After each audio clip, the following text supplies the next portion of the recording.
حضرت سیدنا صدیق اکبر رضی اللہ تعالیٰ عنہ نے ایک دن ایک چڑیا کو دیکھا کہ وہ درخت پر بیٹھی ہوئی تھی، تو آپ نے فتنفس السعداء، آپ نے بڑی لمبی سانس کھینچی۔ یہ ان لوگوں کے لیے ہے کہ جو غلط لوگوں کے ساتھ کھڑے ہیں، پھر غلط ظلم کرتے ہیں، پھر حکمرانوں ہی کرتے ہیں، پھر حکمرانوں کے کاسا لیس بھی ہیں اور ان کی غلط باتوں کی تائید بھی کرتے ہیں، یہاں تک کہ وہ اسلام کے خلاف بھی اگر کوئی بات کر دیں تو پھر بھی اس کی وہ تعویلیں کرتے ہیں اور کہتے ہیں نہیں انہوں نے تو کچھ بھی نہیں کیا، وہ تو بڑے عاشق رسول ہیں۔ تو یہ ان بدبختوں کے لیے ہے کہ افضل الخلق بعد الرسل ہوں اور اسلام قیامت تک ان کا مکروز ہو، اور ان کی غار والی ایک نیکی جو حضور کی ناموس کے لیے انہوں نے کی، اور دن والی ایک نیکی جو مرتدین اور ختم نبوت کے منکرین کے خلاف جو آپ نے لشکر بھیجا، تو حضرت فاروق اعظم رضی اللہ تعالیٰ عنہ فرمایا کرتے تھے کہ صدیق دن والی نیکی دے دے، رات والی نیکی دے دے تو عمر کی ساری نیکیاں لے لے۔ اور جن کے بارے میں نبی علیہ الصلوۃ والسلام نے فرمایا کہ اللہ رب العالمین عرش پر ناپسند کرتا ہے کہ زمین کے اندر صدیق سے کوئی غلطی ہو جائے۔ اور صحابہ اکرام فرماتے ہیں کہ جیسے نبی علیہ الصلوۃ والسلام جب ظاہری دنیا سے تشریف لے گئے نا، تو اس وقت مدینہ پاک میں جو گہرام مچا، تو جب سیدنا صدیق اکبر دنیا سے تشریف لے گئے تو مدینہ منورہ میں اسی طرح کا گہرام مچا۔ اور عبداللہ بن مسعود فرماتے ہیں کہ اگر نبی علیہ السلام کی ظاہری حیات کے بعد آپ جب دنیا سے تشریف لے گئے، اگر صدیق نہ ہوتے تو ہم میں سے کوئی بھی نہیں بچ سکتا تھا۔ اتنی شانیں وہ تو نہیں، وہ تو حضرت عمر کی اتنے نیکیاں ہیں جتنے ستارے آسمان کے، تو حضرت عمر کہتے ہیں کہ میں صدیق کی ایک نیکی مجھے مل جائے میں ساری دینے کے لیے تیار ہوں۔ یہ ساری شانوں کے باوجود اور جو آپ نے تنخواہ لی 2 سال 2 مہینے کچھ دن جو آپ نے تنخواہ لی، وہ تنخواہ بھی واپس کر دی آپ نے، یعنی سرکاری مال بھی نہیں لیا۔ اور جب وہ سارا مال واپس، وہ اونٹنی بھی چلی گئی۔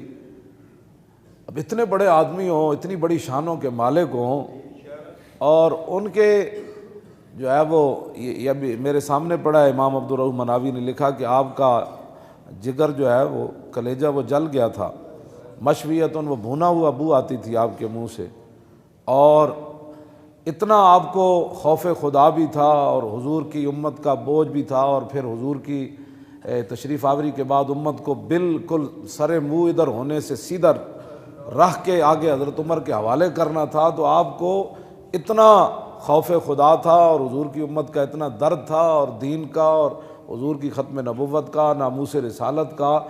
جو رات آپ سوتے تھے تو صحابہ کہتے ہیں جب آپ کا وصال ہو گیا تو پھر جب ہم نے وہ جگہ دیکھی جس چارپائی پر وہ سوتے تھے تو اوپر والی چھت بھی سیاہ ہو چکی تھی۔ اتنے آپ درد سے سانس لیتے تھے رات کے وقت کہ میں نے حضور کی امت کو کس راستے پر جو ہے وہ کیسے چلا کر حق پر توڑ لے جانا ہے، اور منکرین ختم نبوت کا کیسے کلا کما کرنا ہے، اور مرتدین کو کیسے راہ راست پر لانا ہے، مانعین زکوٰۃ کو کیسے سیدھا کرنا ہے۔ اور صحابہ کی جو حالت سرمے جیسی ہو گئی، اور صحابہ گلیوں میں پھرتے تھے کہ آپ نے یہاں رسول اللہ تو نہیں دیکھے، یہ حالت ہو گئی۔ تو اس ساری حالت کو سمیٹ کر پھر اسی راستے کے اوپر گامزن کرنا، اور پھر کیسر و کسرا کے دروازوں کی طرف حضور کے غلاموں کو روانہ کرنا اور اسلام کو اوپر لانا۔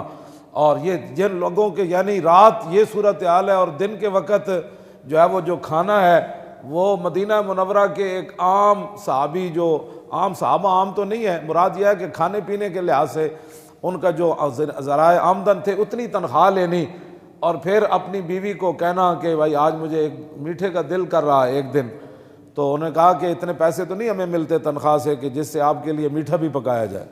سنتے ہیں آپ، یہ اسلام ہے۔ جن کے وزیر اعظم اس کا ایک دن کا خرچہ 50 لاکھ ہو، یہ وہاں سونے کے کشتے کھاتے ہیں۔ فتنفس السعداء فتوبى لك یا طیر تاکل الثمر وتستظل بالشجر وتسیر الی غیر حساب یا لیت ابا بکر مثلو کا. آپ نے دیکھا نا چڑیا درختوں تے بیٹھی ہوئی تھی, آپ نے لمبی سانس کھینچی. اتنی شانہ دے مالک وہ تو بیان ہی نہیں نہ ہو سکتی ہے. میں ویسے تو 4 گلاں تہاڈے نال کیتیاں.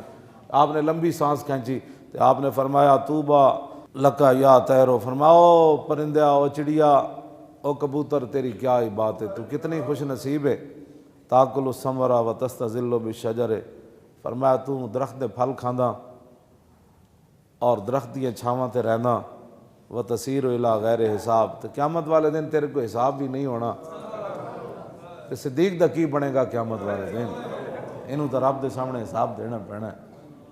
تے آپ لمبی سانس کھینچی جس طرح بندہ, دسو اتنی شانہ دے مالک ہومن تے خوف خدا اتنا ہوئے تے پورے ملک نو لٹن والے, مسیتاں تو سپیکر لان والے, ممتاز نو پھٹے لان والے, ختم نبوت تے حملہ کرن والے, مندراں تے گھنٹے کھڑکان والے, اور تھر دے بچیاں نو دوائیاں نہ دین والے, تے ملک لٹن والے, انہاں دا کی بنے گا دنیا آخرت وچ؟ انہاں جدوں اور پھر انہاں دا کی بنے گا؟ تے جڑے انہاں دے نال ظالماں دے کھڑے نے انہاں دا کی بنے گا؟ واپس آؤ حضور دے دین دی طرف.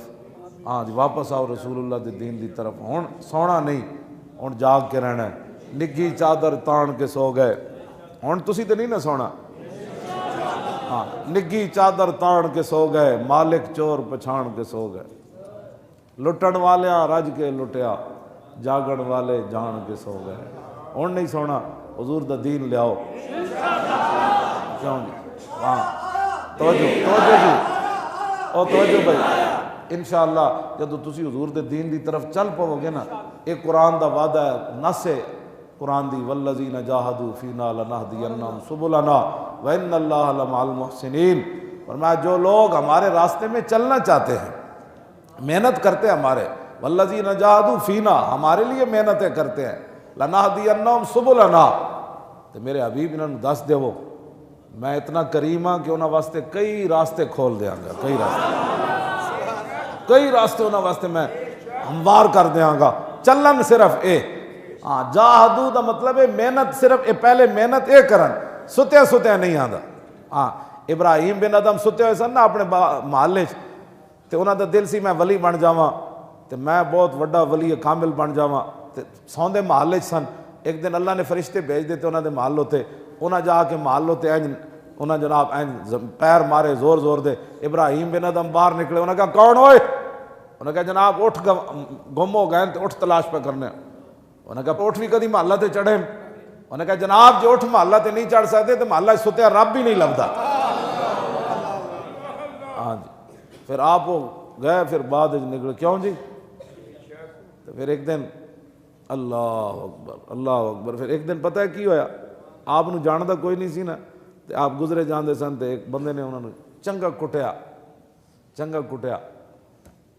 تے وہ کہنے لگے ہور مار, اس سر نے بڑی نافرمانیاں کیتیاں. فقیر بن گئے سن. تے بعد کسی نے دسیا جنوں تو کٹ رہے سی جے کون ہے؟ انہوں نے کہا نہیں, انہوں نے کہا یہی تے ابراہیم بن ادم سی. آپ فقیر ہو گئے نا, تے باغ دے قریب تو گزرے, تے اتھے انگور لگے ہوئے سن, تے آپ اندر گئے اس باغ والے کو, فرمایا یار انگور دے دے. انہوں نے کہا پیسے دے. انہوں نے کہا پیسے تے نہیں ہے, میں جڑی پرانی جتیاں پائیاں نے لے لے. انہوں نے کہا جتیاں نہ بھی کدی انگور لبا نکلے تو. وہ جب باہر نکلے تو اس نے کسی نے دسیا وہ ابراہیم بن ادم ہے. وہ پھر نسیا پچھو انگور دا ٹوکرا لے کے, حضور قبول کرو. فرمایا کیویں؟ انہوں نے کہا میں نے فلانے بندے دسیا ابراہیم بن ادم. فرمایا جلیا ان انگوراں دی قیمت تو ٹوٹیاں جتیاں ہی سن, فقیری دے بدلے اسی انگور نہیں کھانا, فقیریاں ویچ کے انگور نہیں کھانا. ہاں تو وہ نہ جتیاں دی قیمت سی, وہ تو دتا نہیں ہے, لے جا اپنا ٹوکرا واپس. تے گل انجے بھائی, گھر ستیا دین تخت تے نہیں آندا, گھر ستیا ٹرمپ نہیں ڈاندا. ہاں گھر ستیا بدر فتح نہیں ہوندا. ہاں صحابہ مدینہ منورہ ہی اتنے بیٹھے رہندے تسبیحاں پکڑ کے نا, تو پھر کیسر و کسرا دے دروازے کنے کھڑکانے سن. تسی اپنے گھراں تو نکلو باہر, دین واسطے کرو محنت. ہاں ستیا دین مصطفیٰ تختوں تے نہیں آنا. ہر بندہ کہے میں لے آنا ہے, میں اپنی زندگی بدلنی. تے جدو تسی ارادہ کرو گے نا بدلنی, تے اے نہیں کہ اللہ اسلام تو انو مطلب خراب کر دے گا. جدو حضور ایک دن عثمان ابن ابی طلحہ کو چابی منگی نا کعبے دی, فتح مکہ تو پہلے اجے مسلمان نہیں ہوئے, تیرا چابی نہ دیتی. تے حضور نے فرمایا عثمان اے چابی ایک دن میرے ہاتھ چ ہونی. انہاں کہا اس دن قریش ذلیل ہو جان گے؟ حضور نے فرمایا نہیں، اس دن قریشیاں اور عزت لب جائے گی. ہاں ذلیل اسلام نہیں کرتا. چابی لے کے تے حضور نے چابی پھر دے دیتی. ہاں عثمان ابن ابی طلحہ نے چابی حضور نے نہیں سی دیتی، لیکن حضور نے فرمایا چابی ساڑھے ہاتھ چونی. جب فتح مکہ ہویا نا تو حضور نے فرمایا لیا چابی. انہوں نے کہا جو تے ماں کولے، فرمایا لیا ماں کول چابی. جب ماں کول گئے تے ماں بڑی اچھلی، انہوں نے کہا نہیں دینی. انہوں نے کہا ماں باہر ویکھتے صحیح حضور آ گئے. ہاں